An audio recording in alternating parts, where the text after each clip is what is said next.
For the defense? Robert Mauer for defendant, Your Honor. Are you Ms. Yepes? All right, you entered a plea on May 9th to count 2. You entered a plea of no contest. The state waived the enhancement and count 1 without objection. All right, defense. Judge, we understand fully why the state made the recommendation they did. Ms. Yepes asked me to speak on her behalf because I think she's kind of nervous speaking in public. Since her release on this case, Ms. Yepes, I think, has made significant strides in turning her life around. She finally got a job at Mood Solutions. She's been made a supervisor. She makes $15 an hour. I think this is probably the best job and the best situation she's found herself in.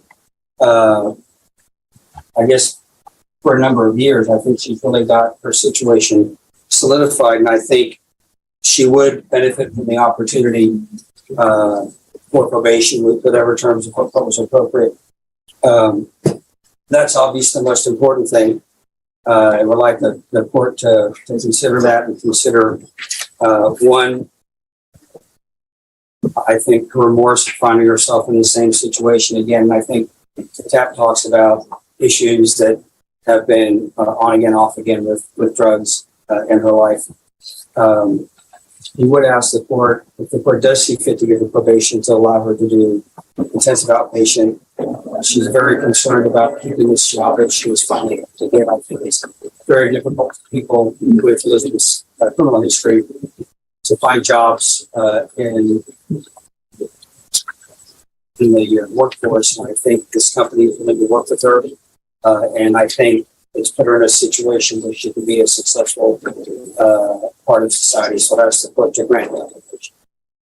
All right, so the court has a question because it says on here, guilt minimized. I think they were talking about on her, when I looked at that, when I read that, I think they were on the TAP evaluation, they were talking about her drug usage. Okay. All right, Ms. Yepes, can you raise your right hand for me? Do you solemnly swear or affirm the testimony you give will be the truth and nothing but the truth, so help you God? Yes. All right, you can lower your hand. Did you commit this offense? All right, so I want to talk to you about your criminal history because that is concerning.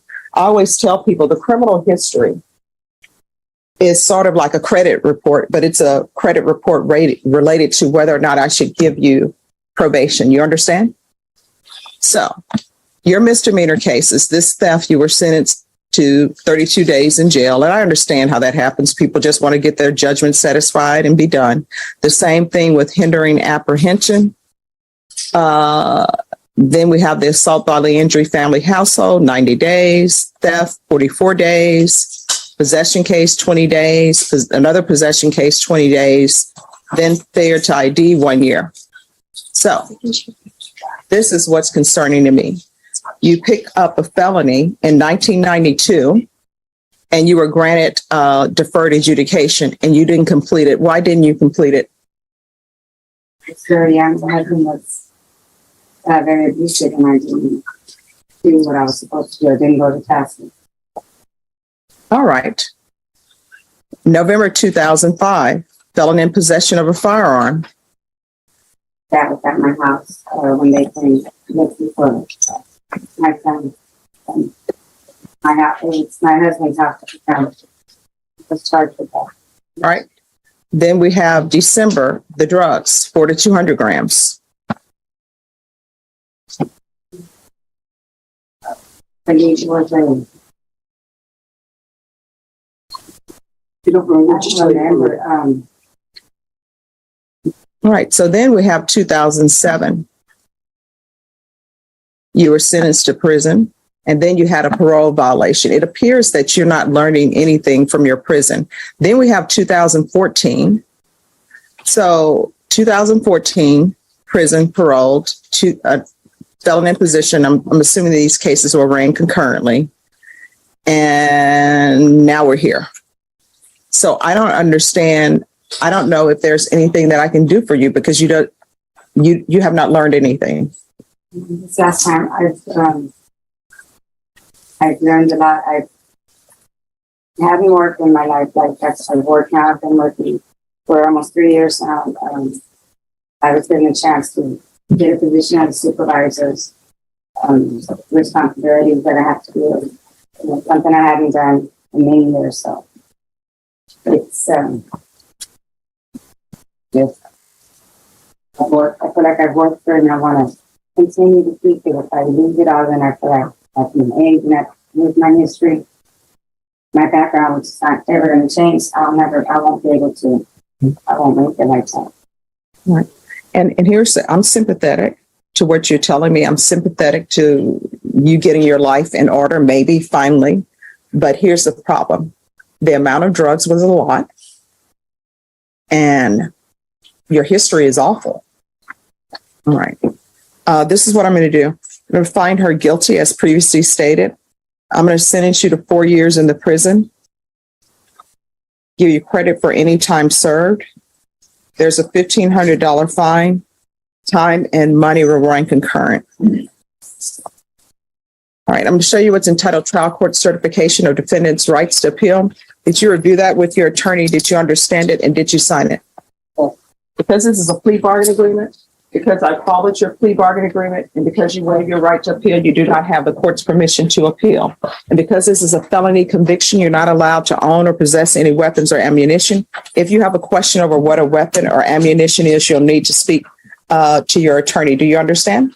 All right. And we're off the record. Ms. Yepes, I actually gave you less than what you bargained for because I did consider the fact that you did come in with employment. You understand? Do not come out and do this again because you don't know who your attorney is going to be. You don't know who the prosecutor is going to be or who the judge is going to be. And you will be a habitual and your minimum will be 25 years in prison. You understand? All right. Good luck to you. Thank you, Judge. You're welcome. Post 475, State of Texas versus Vanessa Thatcher. Now parties announced for the record for the state. Marcus Sanders, For the defense. Tony Hernandez. as director for the months of November and December 2021 in violation of condition number 5. How do you plead to that? True or not true? Condition number 40, in Bear County, Texas, the defendant Vanessa Thatcher did then and there fail to comply with a zero tolerance condition with regards to your analysis in violation of condition number. Actually, sorry, Judge, I'll waive that one because it's written incorrectly. So we'll waive the others. All right. Any objection to the state's waivers? No, yeah. Ms. Thatcher, did you understand by pleading true to violation of condition number 5, the court to find it true, grants a motion, sentence you up to 4 years in prison and up to $1,000 fine? Did you understand? Yes. Knowing that, do you still wish to plead true to violation of condition number 5? Yes. Court will find violation of condition number 5 true. Is there an agreement? There is, Judge, we're asking that you grant the motion, revoke her probation, reform the underlying for 2 years, and sentence her to 2 years. All right. So why should I give her the minimum? What has she done since she's been on probation? She did the first about 8 months without much of a problem. Okay. I can't. Is everybody whispering? Yes. All right. So everyone will have to speak up because I need to hear. And most importantly, Brenda needs to hear. Judge, I believe she was granted probation in October of 2020. She did the first 8 months, didn't seem to be much of a problem. His first MTR was filed in, I believe, June of 2021. She was altered and amended after that for ISP. There's a problem since that. She had some problems reporting because her mother passed away in March.